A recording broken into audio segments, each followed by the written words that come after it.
In the quiet villages of Indonesia, where ancient traditions meet modern life in uneasy balance, there exists a funeral custom that must be followed with exacting precision. When preparing a body for burial, the corpse is wrapped tightly in white cloth, bound at the head, feet, and sometimes sides, resembling a cocoon of final rest. But most crucially, after 3 days of interment, family members must return to untie these knots, freeing the soul for its journey beyond. Fail in this sacred duty, and you create something neither living nor properly dead. I speak of the Pocong.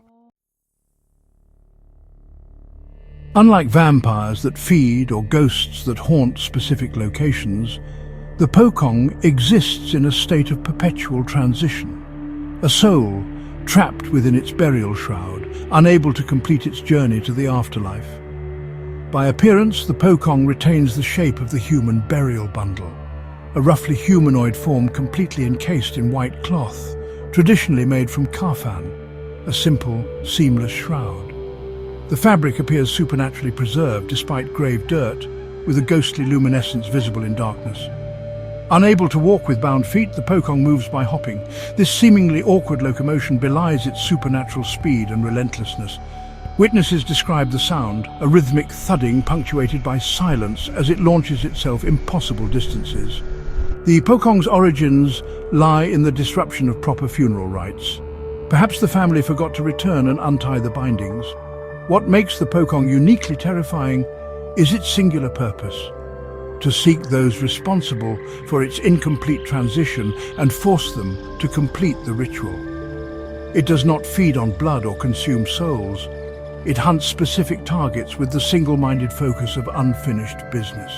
Those it catches experience a bone-deep cold that penetrates to the soul, a paralysis that prevents escape, and most disturbing, visions of the grave from the perspective of the bound corpse. Most chilling are accounts of the Pocong's ability to suddenly appear directly before its target, its bound feet landing with a final decisive thud after a series of hops too fast for the human eye to track. Unlike many supernatural entities, the Pocong cannot cross significant bodies of water, perhaps because water represents purification and transition in many spiritual traditions. Protection against the Pocong centers on completion rather than destruction. Those who believe themselves targeted should return to the grave site and perform the proper untying ritual, preferably with religious officials present. For temporary protection during pursuit, salt creates boundaries the Pocong cannot cross. Religious verses recited with genuine faith can slow its approach. Mirrors confuse it temporarily. In modern Indonesia, as urbanization spreads and traditional burial practices evolve, Pocong sightings have adapted to new contexts.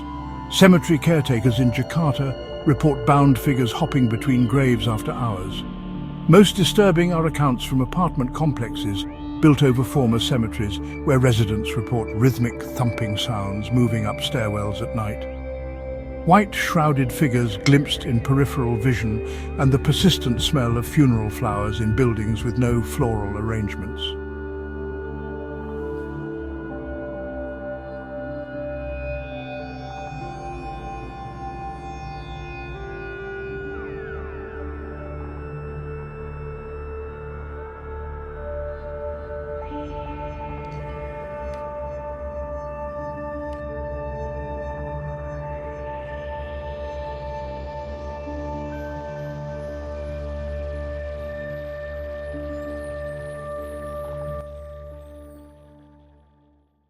So tonight, if you hear an unusual rhythmic thumping approaching your door, if you sense a sudden drop in temperature accompanied by the scent of damp earth, if you glimpse a white-bound figure in your peripheral vision that vanishes when directly observed, remember the Pocong. Consider what funeral duties your family might have neglected. Prepare salt for your doorway. And perhaps most importantly, make peace with the possibility that some journeys, once interrupted, will find their way to completion regardless of the passage of time.